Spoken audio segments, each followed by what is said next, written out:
Hi friends, നമസ്കാരം. ഞാൻ Dixon James TP ഗ്രൂപ്പിൻ്റെ MD ആണ്. ഞാൻ കഴിഞ്ഞ വീഡിയോ ചെയ്തിരുന്നത് ബോട്ടിൽ വാഷിംഗ് എങ്ങനെയാണെന്നുള്ളത് കാണിക്കാൻ വേണ്ടിയിട്ടായിരുന്നു. ആ ബോട്ടിൽ വാഷിങ്ങിൻ്റെ വീഡിയോ കാണാത്തവർ ഡിസ്ക്രിപ്ഷനിൽ ലിങ്ക് കൊടുത്തിട്ടുണ്ട്, ദയവായി അത് കാണുക. ഇപ്രാവശ്യം ഞാൻ വന്നിട്ടുള്ളത് വാട്ടർ ട്രീറ്റ്മെൻറ്റിൻ്റെ പ്രാധാന്യത്തെക്കുറിച്ച് പറയാൻ വേണ്ടിയിട്ടാണ്. പണ്ട് കാലങ്ങളിൽ നമ്മൾ സ്കൂൾ കഴിഞ്ഞ് വരുമ്പോഴും പോകുമ്പോഴും ഒക്കെ നമുക്ക് ദാഹിക്കുമ്പോൾ നമ്മൾ പബ്ലിക് ടാപ്സിനെ നമ്മൾ ഡിപ്പെൻഡ് ചെയ്യാറുണ്ടായിരുന്നു. ഒന്ന് ഓർത്ത് നോക്കൂ. അന്ന് നമ്മൾ വെള്ളം കുടിച്ചു കഴിഞ്ഞാൽ ഹെൽത്ത് ഇഷ്യൂസ് ഒന്നും ഉണ്ടാവാറില്ലായിരുന്നു, നമുക്ക് ഉണ്ടായിട്ടില്ല. പക്ഷേ ഇന്നത്തെ കാലഘട്ടത്തിൽ നമ്മൾ പബ്ലിക് ടാപ്പിനെ നമ്മൾ ഡിപ്പെൻഡ് ചെയ്താൽ അത് തീർച്ചയായിട്ടും നമ്മളുടെ ഹെൽത്ത് ഇഷ്യൂസ് ഉണ്ടാവും. അതിന് നമ്മൾ വളരെയധികം വില കൊടുക്കേണ്ടി വരും. അത്രത്തോളം നമ്മുടെ പരിസ്ഥിതി പൊല്യൂട്ടഡ് ആണ്. അപ്പോൾ നമ്മൾ ഡെഫിനറ്റ് ആയിട്ടും ട്രീറ്റ് ചെയ്ത വെള്ളം മാത്രമാണ് നമ്മൾ കുടിക്കാൻ പാടുള്ളൂ. അപ്പോൾ വാട്ടർ ട്രീറ്റ്മെൻറ്റ് എങ്ങനെയാണെന്നും അതിൻ്റെ പ്രാധാന്യം എത്രത്തോളം ഉണ്ട് എന്നുള്ളതിനെ കുറിച്ചിട്ട് നല്ലൊരു വീഡിയോ ഞാൻ കാണിച്ചു തരാം. ഈ ടാങ്കുകളിലാണ് നമ്മൾ വെള്ളം ഫസ്റ്റ് സ്റ്റോർ ചെയ്യുന്നത്.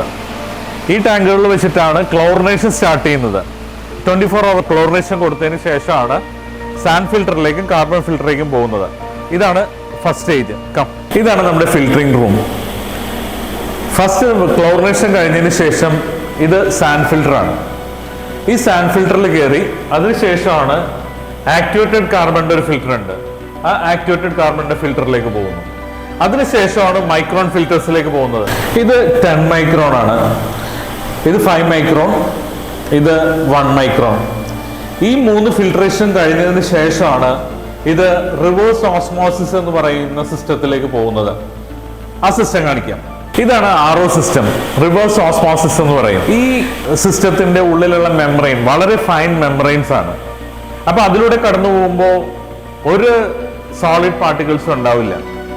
അതിനുശേഷമാണ് UV ട്രീറ്റ്മെന്റിലേക്ക് വരുന്നത്. UV ട്യൂബാണിത്.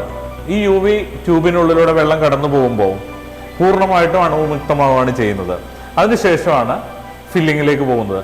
ഇത്രയാണ് നമ്മുടെ വാട്ടർ ട്രീറ്റ്മെന്റ് സിസ്റ്റത്തെ കുറിച്ച് എനിക്ക് പറയാനുള്ളത്. ഇതിനുശേഷമാണ് നമ്മളിത് കാർബണേഷനിലേക്കും ഫില്ലിങ്ങിലേക്കും പോകുന്നത്. അപ്പോൾ അടുത്ത വീഡിയോ കാണുന്നതുവരെ ബൈ, താങ്ക് യു.